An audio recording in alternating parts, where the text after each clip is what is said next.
Morning everyone, glad to see that most of you made it here this morning. I understand it was a bit of a nice evening.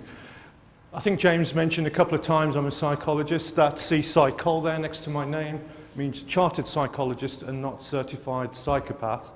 Just wanted to get that one straight. Do we have any other psychologists in the audience today? A few psychopaths. Well, actually, I've got news for you. There's one school of thought that says we're all psychologists, because right from day one, we are learning how to interpret people, how to understand their emotions, read facial expressions, and even how to manipulate them. Babies and politicians are particularly good at that thing. So today, I want to talk about psychology of technology. I'm going to focus more on social media than actual kit, and I'm going to draw on a couple of reports that I completed, or research studies I did last year, both for Herman Miller, which is a furniture manufacturer. One was a literature review on the psychology of collaboration, and then we followed that up with an online survey, and I'll tell you about some of the results we got from that survey. But to be honest, I'm here today to have a little bit of fun and speak to a new audience about my passion, which is psychology, and how it might relate to your passion, which is technology. I'll probably have to point this somewhere. There you go. So, about 5 years ago, when I was working for an architectural practice, I remember some of the younger staff there saying to me, how come Nigel, you're not on Facebook, and how come you're not on Twitter and all this? I didn't even know what it was. And when they told me that there was this social networking, so I just, what do I need that for? I go down the pub. That's where I socialise. Of course, most of us who go down the pub just end up drinking all night. But that was the start. I'm now standing before you with, the usual over 200 friends on Facebook, 5 Twitter accounts, some with more than 2,000 followers, and LinkedIn, one of the super users with, over 1,000 people. So I have become a social media convert, but I was one of those skeptics. And I guess I kind of thought that social media was for the socially awkward, maybe the geeky amongst us. But I persisted, and I read about it, and this surprised me. Maybe Facebook, in particular, social media, is for the narcissists, the socially aggressive narcissists. And maybe there's a few amongst us here today, I don't know. Or maybe it's not, maybe it's just for normal people. Some people believe that if you're not on Facebook, if you're not social media, you've got something to hide. So maybe you're a psychopath. There was one German magazine, Der Tagsspieler, and they said, what they said, amazingly, they found 2 serial killers who weren't on Facebook, so they said there's a link. Amazing. Or maybe it's not for psychopaths. Maybe it's, maybe it's for psychopaths. Or maybe it's for all different types of people, but not for everyone. Yeah, that's the key. So that's my intro to social media. You can all go home now. No. So now I'll talk a little bit more about my research. So when we did the literature review, what we were interested in is how do you create collaboration spaces, good collaboration spaces. And of course, by talking about collaboration spaces, we started to veer off into the virtual collaboration world as well. But the first thing we noticed in the literature review is that collaboration and interaction are 2 different things. Most of us in the workplace will interact at some level. We'll even do what we call team working, where we go off and do independent tasks, but they come together to form a single objective. But true collaboration is when 2 or more people come together and they produce something that they could not have produced on their own. Now, that doesn't happen that often in the normal workplace, but it's nevertheless really important for innovation. And what we found is, although collaboration is different to interaction, social interaction leads to trust and respect. And trust and respect are the 2 most important factors for creating collaboration. Now, we can help by creating collaborative spaces. We can design spaces that allow people to bump into each other, to meet in breakout spaces and so on. And we can provide the right kit as well to help them to interact virtually. But without trust and respect, we will not get to a true collaboration, because we just won't do it with people we don't trust or respect. But as I said, social interaction is important for that. And of course, if you're a virtual team, and there's more and more virtual teams these days, you're not going to be co-located. So that social interaction is not as easy as it might be. You can compensate, you can use, again, networks to do it. But a key thing for us who are looking at collaboration spaces is how do you bring people together? Or how do you get people to interact when they're not co-located? And the other thing, and what they said is that virtual teams tend to be more task-orientated. So when they come together, they tend to get straight down to business. They don't share stories and information about themselves because they're not having a coffee before they go into the meeting. So yeah, they tend to just get on with business. And as a consequence, those virtual teams can take a lot longer to form. It doesn't mean they can't form. It just means if you're in a project and you're trying to get into it straight away, and you haven't done the social interaction piece before the project, or the team aren't meeting face to face for the first time, it's just going to take longer for true collaboration to happen. Now, the other thing we learned through the literature review is the best collaborative teams, or the most successful, the most productive teams, are those that are made up with a rich mixture of personality types. We call that a heterogeneous team. And what I mean by that is within the team, you want introverts, you want extroverts. So you want different types of people who are better at different types of tasks. Originally, when we did the research, I thought what we're going to do is we're going to go in the space, find out the makeup of the team, and then create a nice space for them to support that particular personality type. Then we read the literature. Actually, no, what we want is lots of different personality types in our team. So, for example, you get the extroverts. So they're the guys, you've met them all, they're in the meetings, spouting off, lots of good ideas, quite happy to talk to large groups of people and so on. Very useful for communicating your project results or whatever. And then you get the introverts, for example, who probably won't say much in a meeting, keep quite quiet, a bit more reserved. They're the people who actually then go away, think things through, very thoughtful, do things in a detailed way and a methodical way. And then they'll create a document, a report. And they're the people who'll take that idea that the extrovert might come up with and actually form it into a good, robust, solid proposal. So you've got to have both types of people. And where this might also be important for you guys, it's certainly something we came across with the facilities managers, is that sometimes facilities managers tend to be one personality type. So they like their detail, they like their thoroughness. And then they go into a board meeting where you've got a load of, you've got the CEO. These are big ideas people, and they just want to hear the big idea and be told how great it's all going to be. They're not interested in the detail of when it'll happen, how much it'll cost, and whether it'll fail, and what the risks are, and the various milestones and so on. So it is important just for all of us to recognise there's different personality types in the office, and to be able to interact with those different personality types. And back to social media, again, what the literature review revealed is that the introverts, poor old introverts, they can suffer from communication apprehension, which means they prefer not to meet face to face, and also they can use social media, or the research said they will use social media sites more often, because that allows them to compensate for their social or lack of social skills. So that's what the research said. So we then went away and tested it. We said, okay, let's do our own survey. It's one thing to read, but let's do a new survey.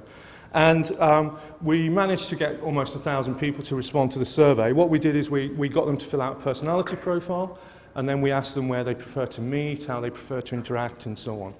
And what I did is I looked at different personality factors. I'll show you those in a minute. And then we looked at the extreme scores. So we looked at people on the extreme ends of the different scales, and then compared their preferences. It's a small sample, 1,000, but it was representative of a full range of personality types. And this is the scale we used. It's the Big 5 personality factor, or personality inventory, or sometimes referred to as OCEAN, because it refers to openness, which is basically how creative you are, or how more open you are to new ideas. So a lot of architects kind of fit in there. Conscientiousness, which is about how diligent you are, how well planned you are, whether you keep your promises and so on.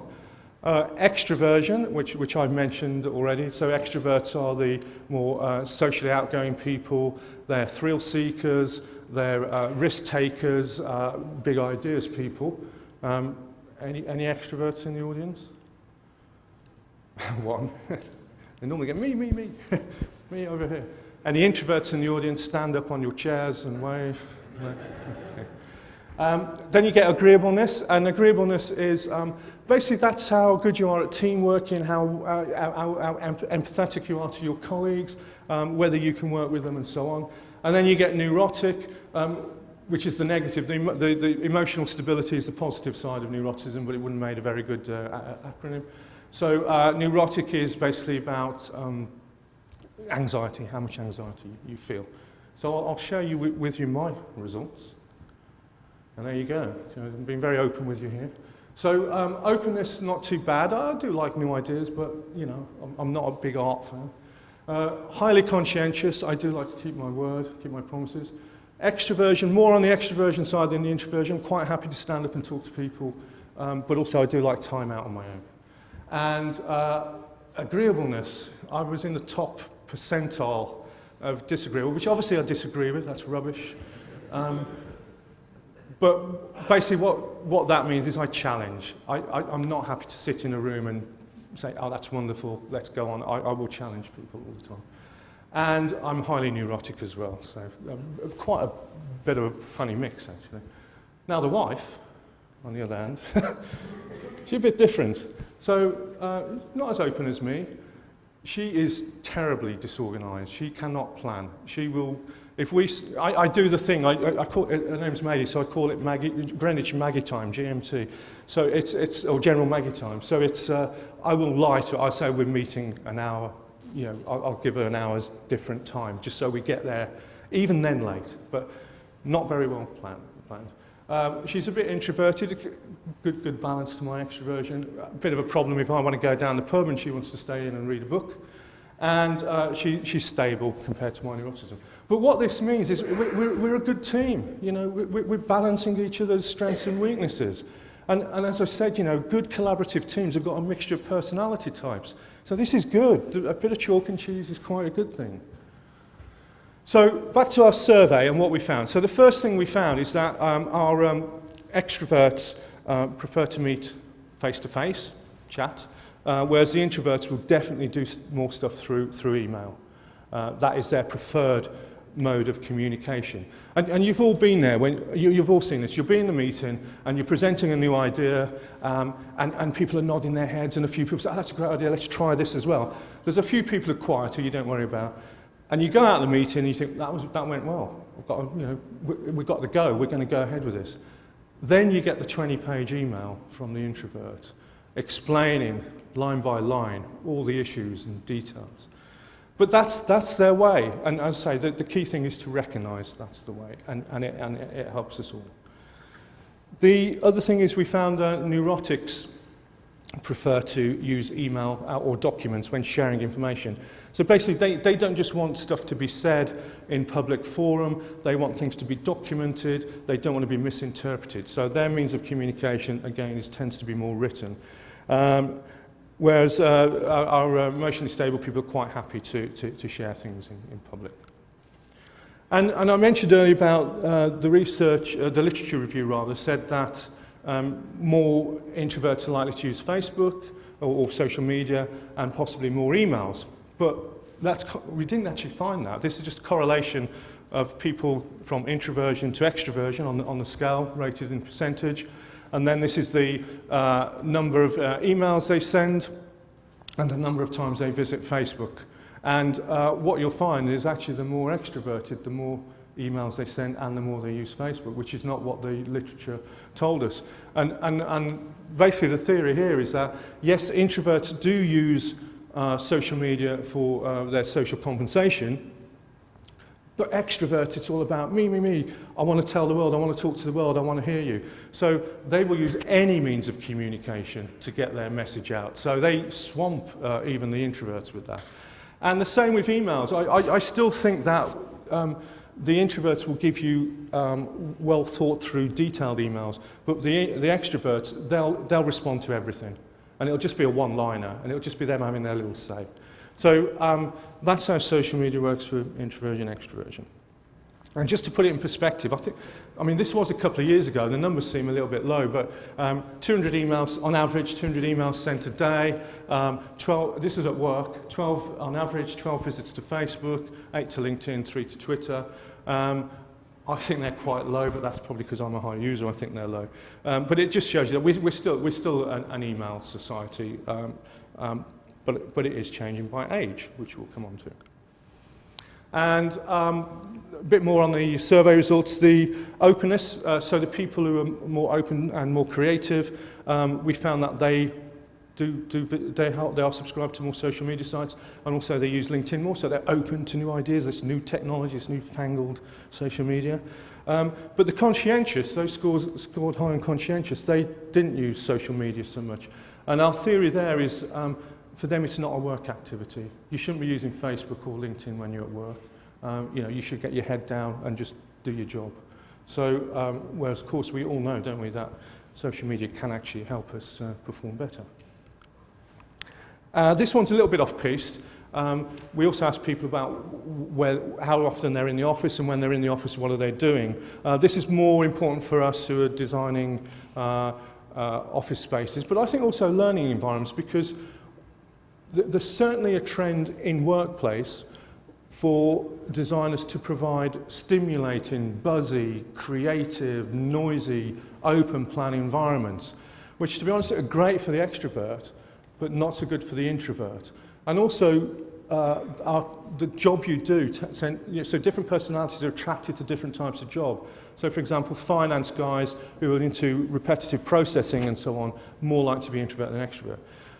And what we found is the spaces we're designing offices for, the extroverts, the open guys, are not actually there. So we're designing offices for people who aren't even there.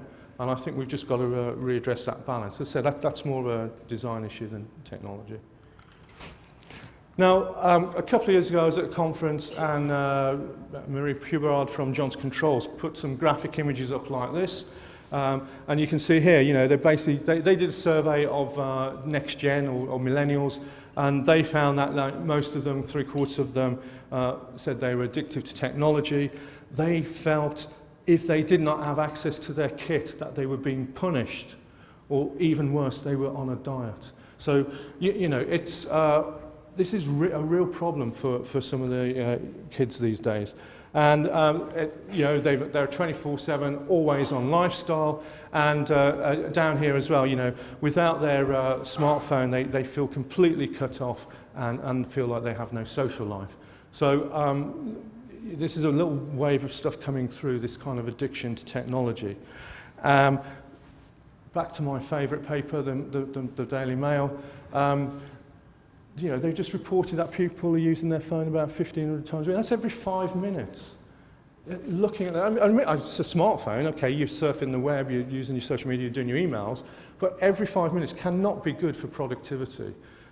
We know that DeMarco and Listo's study, it takes 15 minutes to get in a state of flow, a state of concentration. So if you're looking at your phone every 5 minutes, not a chance of getting anything done at work.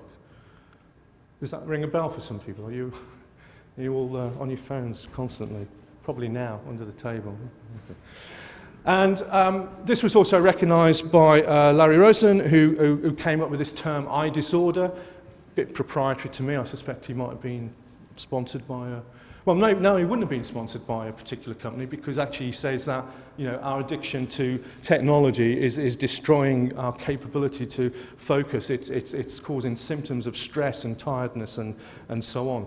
But although he's quite damning there, actually what he was trying to say is, look, this is a real problem now. We need to recognise it, and we need to work out how we're going to deal with it. So he wasn't damning technology. He was not a Luddite.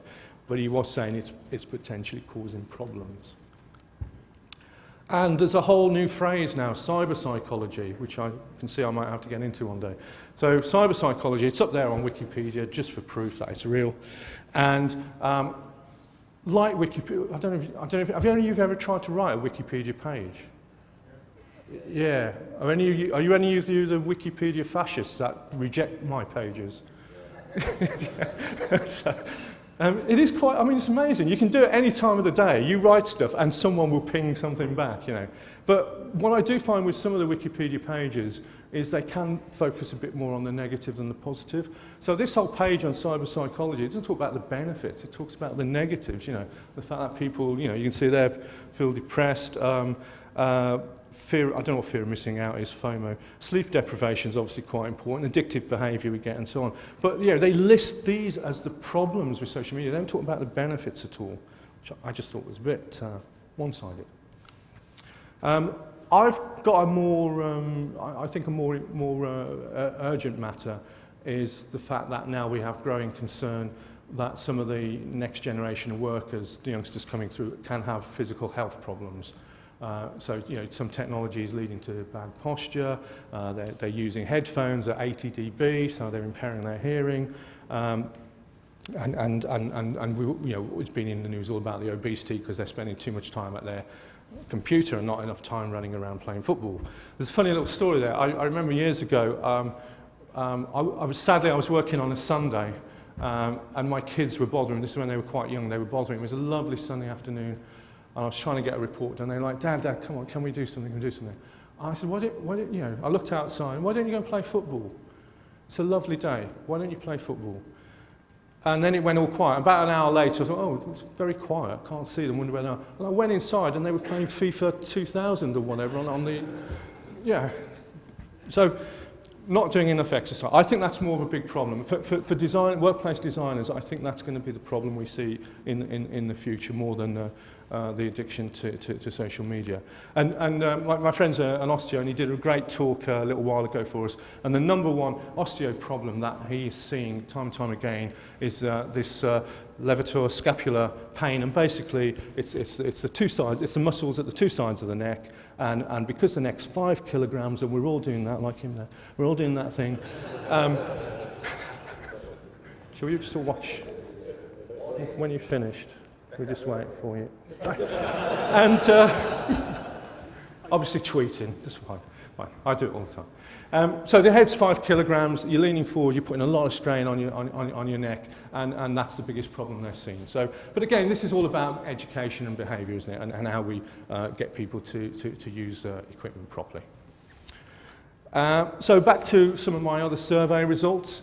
I did a quick analysis by age. You can see here the different age groups, and we got Facebook visits, LinkedIn visits, and tweets. Obviously, Facebook's still more of a younger people's game than an elder people's game, but we are finding that the youngsters are moving away from Facebook. It's now the dads are doing it. It's not trendy anymore, so they're all on Instagram and other social media sites. And I mean, tweets, you know, I guess it's just technology that if you're in your 60s, 70s, it's just meaningless.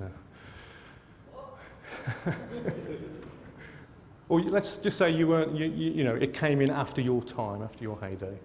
That's on record now, isn't it? Okay, and also social media by age. So the number of sites subscribed. These are all statistically significant results. They don't look massive differences, but I'm only presenting stuff that's statistically significant. So again, you can see that the younger generations are subscribed to more sites than the elder ones. And as I said, Snapchat, Instagram are the ones that they're kind of migrating towards rather than Facebook and Twitter.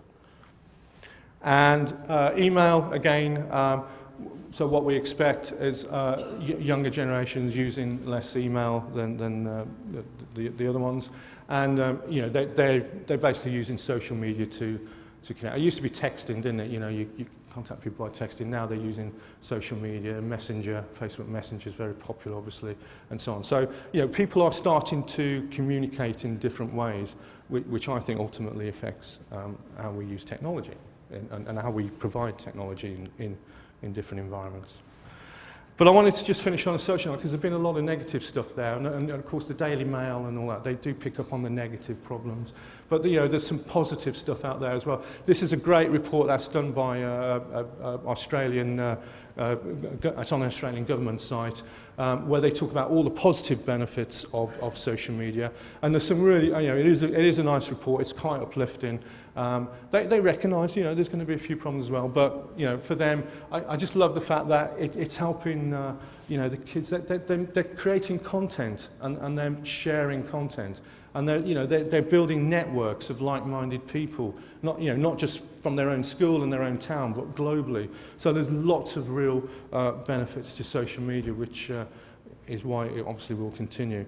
I mean, that's pretty much it. I just kind of wanted to share some of my ideas around how I think social media is affecting youngsters, affecting us, and so on. Hopefully, if it's not useful, hopefully you at least go away with a couple of ideas and questions. Thank you.